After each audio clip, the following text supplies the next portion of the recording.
Hello everyone, welcome to lecture series on real analysis. So in our last lecture, we have discussed about the definition of measure and one example, our it. So let's continue with example of measure. So example is given over here, that is, let x be any non-empty infinite set and let S is equal to P of X, where my P of X is a power set of X, and define mu as a measure which is a function from P of X to R union plus infinity, which is defined as follows. Mu of A is equal to number of elements in A if my A is finite, and mu of A is infinite if my A is infinite.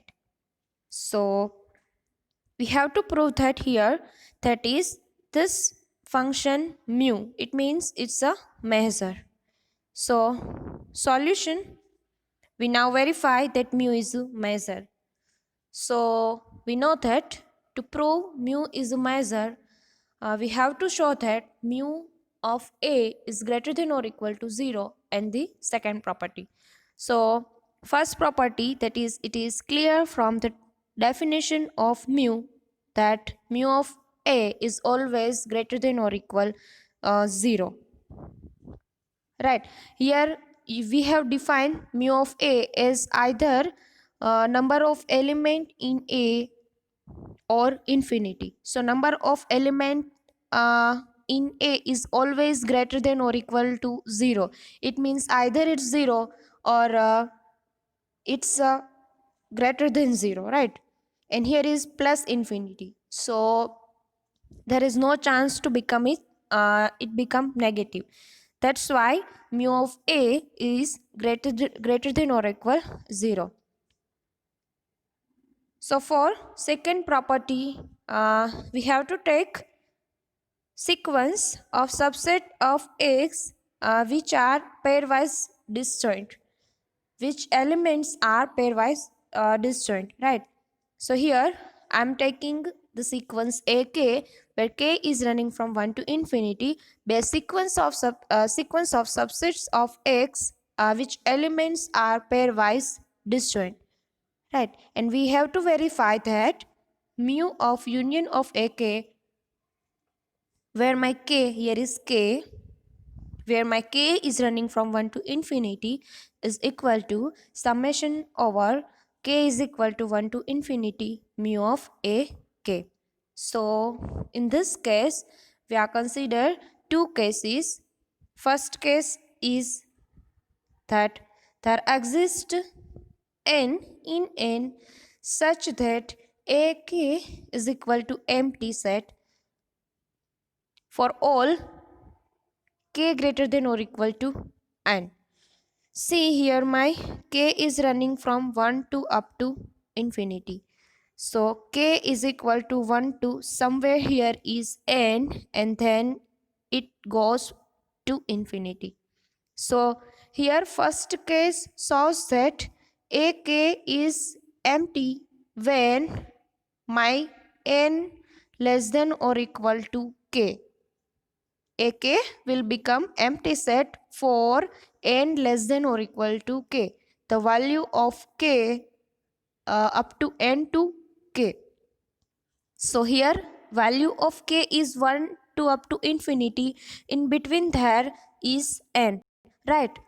So AK will gives value, it means it will non-empty for the value of K is equal to 1 to up to n minus 1. After n minus 1, it means n to infinity or K, it will become empty set, because here we have defined AK is equal to 5 for all n less than or equal to K, right? So if union of AK, where my K is running from 1 to infinity, is equal to union of ak, where my k is running from 1 to n minus 1. See, here is my k, and k is running from 1 to up to n up to infinity.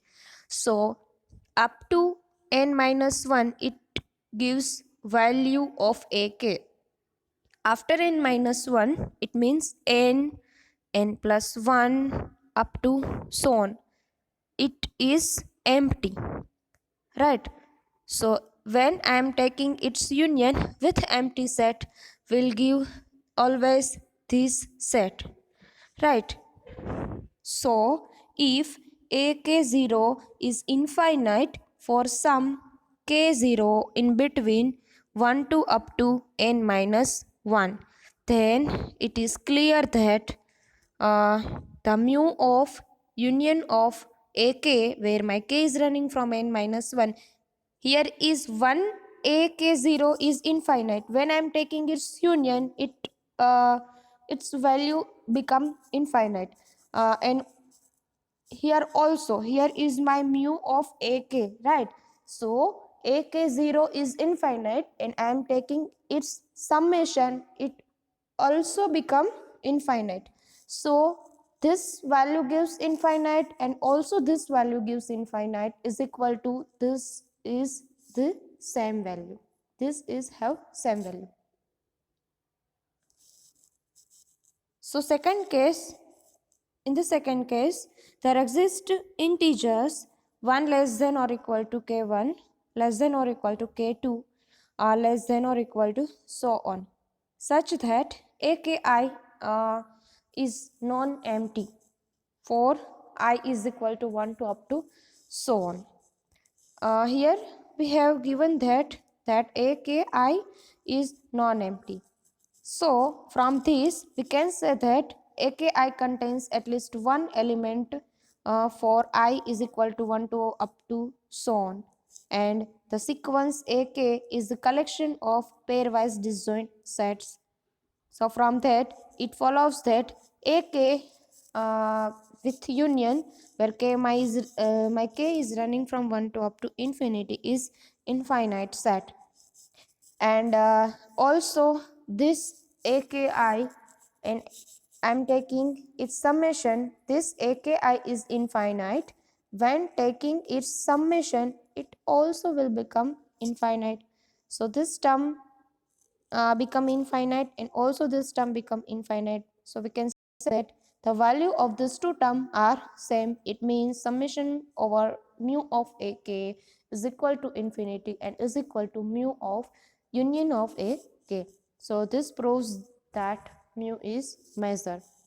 So this is the a special case of measure, and we can say that this measure is called the counting measure on x. So in the exam, if you have to ask the definition of counting measure on x, so you have to remember this definition, right? Like this one. So next one is remark.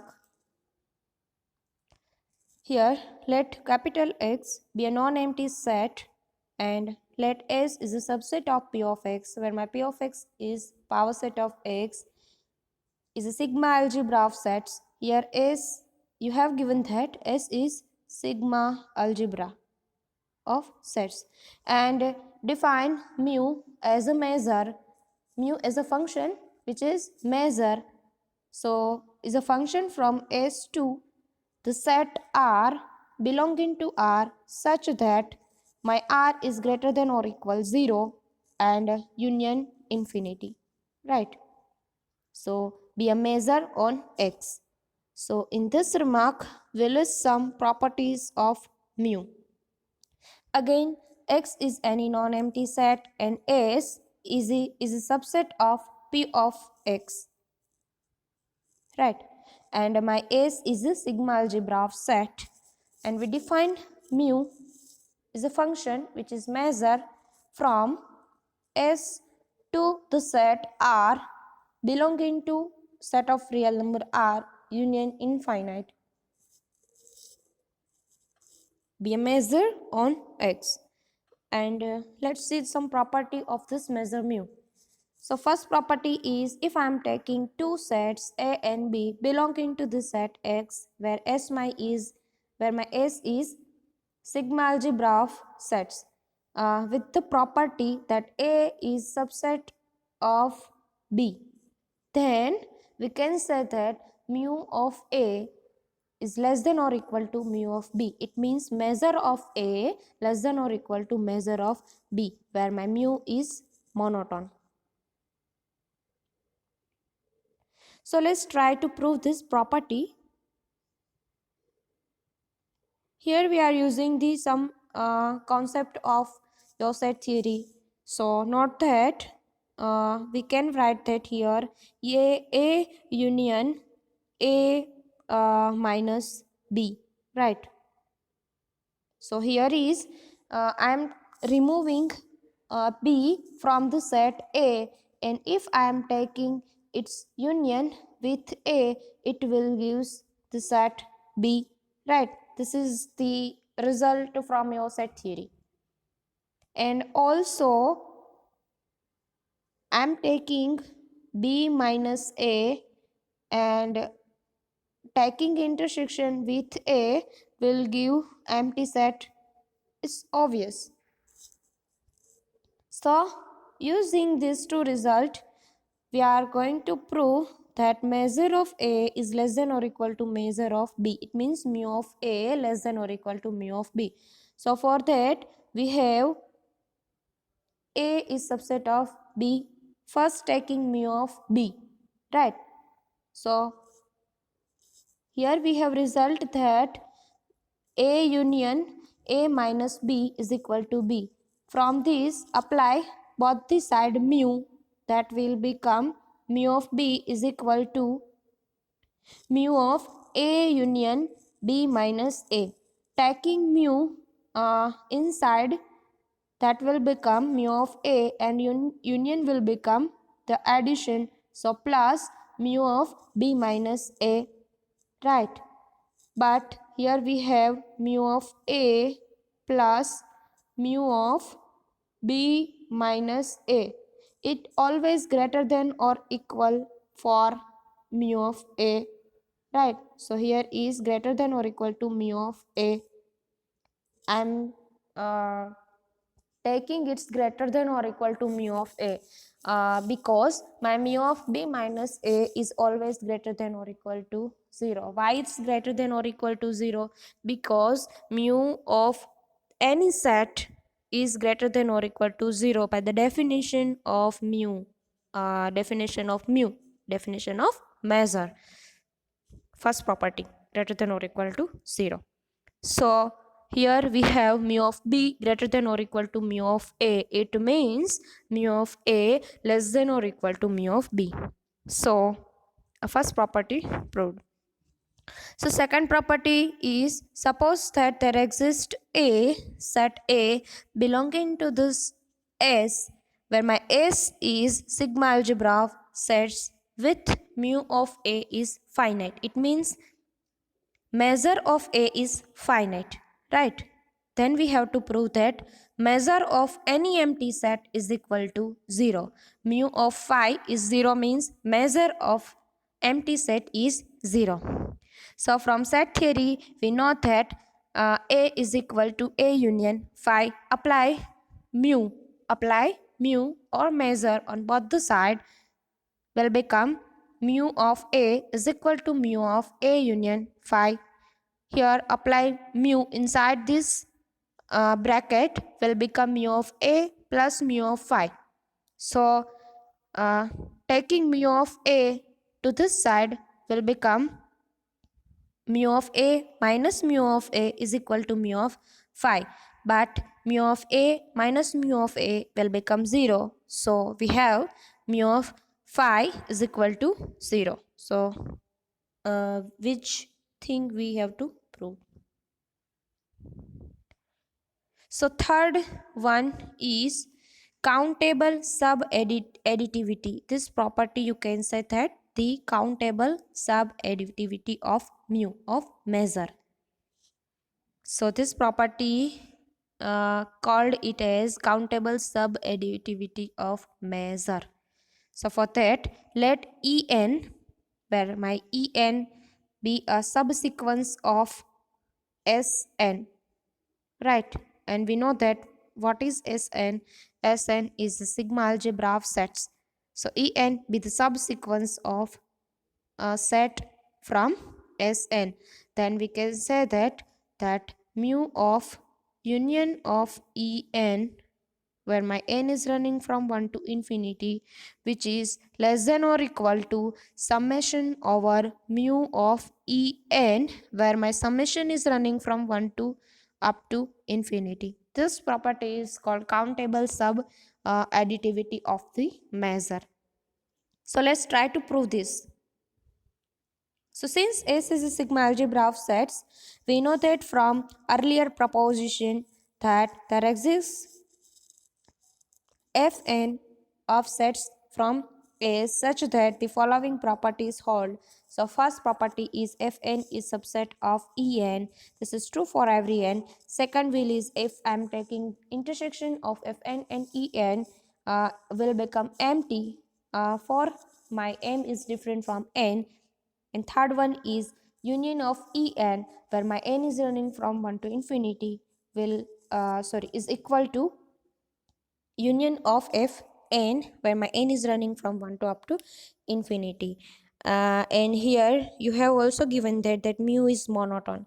So use these three properties to prove this subadditivity property.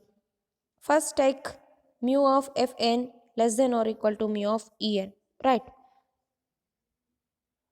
So take mu of union of En, right?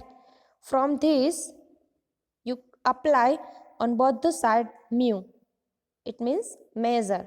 So it will become mu of union of En, where my n is running from 1 to infinity, is equal to mu of union of Fn, where my n is running from 1 to up to infinity.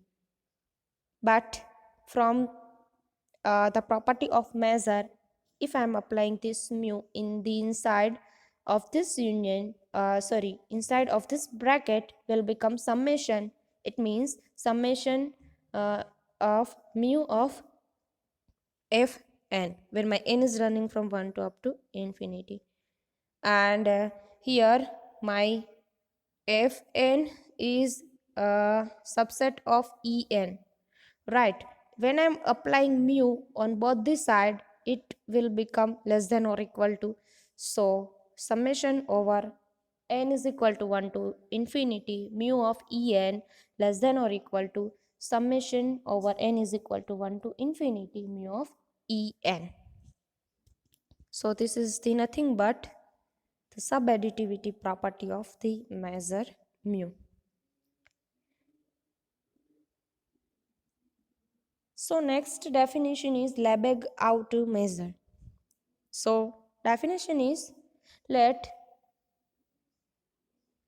A is subset of R, then Lebesgue measure of A, denoted as M star A, is defined as follows, that M star A is equal to infimum of the set summation over L of In, where my A is in the union of In, right? Where the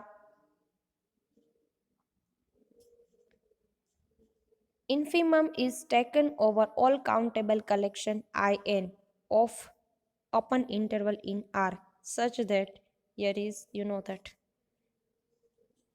A is taking from union of In, where my n is running from 1 to up to infinity.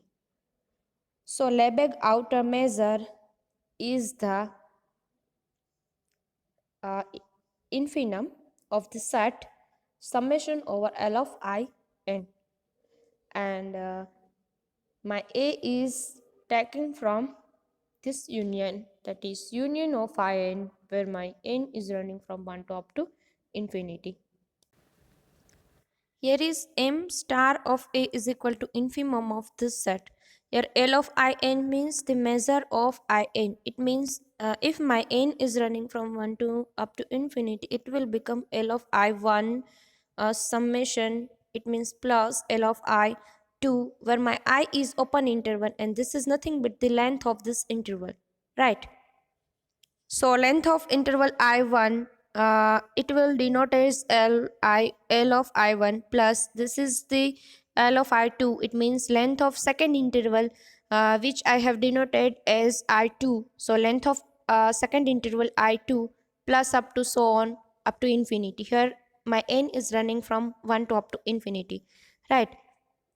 If I am taking a summation of length of all interval and become in the set and find its infimum, this is the definition of m star of A. It means Lebesgue measure of the set A, right? So next one is some properties of m star, some properties of Lebesgue measure. So first one is, it is clear that m star of A is always greater than or equal to 0, because we know that the length of any interval is in the positive, right? Not in negative. Length is in count in the way positive way. So m star of A is always greater than or equal to 0 for A is subset of R. The second property is, if I am taking outer measure, Lebesgue outer measure of the empty set is always 0. Lebesgue outer measure of empty set is 0. Let's try to prove this. For that, we have take the interval. So here is 5. Here is my A. So for that, I am taking the A as the union of all open intervals. So here instead of A, we have here 5. So A is in the set of union of open interval. So here I am taking 5 from this open interval, that is minus epsilon by 2, comma epsilon by 2 plus epsilon by 2. So from here apply outer measure, it means m star, Lebesgue outer measure m star on both the side will become m star of 5, and this subset will become the less than or equal to, that is less than or equal to the length of interval, that is minus epsilon by 2 to plus epsilon by 2. So length of this interval will become epsilon by 2 plus epsilon by 2, and plus epsilon by 2 plus epsilon by 2 give epsilon. So we have Lebesgue outer measure of 5, m star of 5 is less than or equal to epsilon, and this is true for every epsilon greater than 0. So we get this Lebesgue outer measure in between 0 to epsilon, and my epsilon in the between is in greater than 0. So from this we can say that the Lebesgue outer measure of the empty set, it means m star of 5 is equal to 0.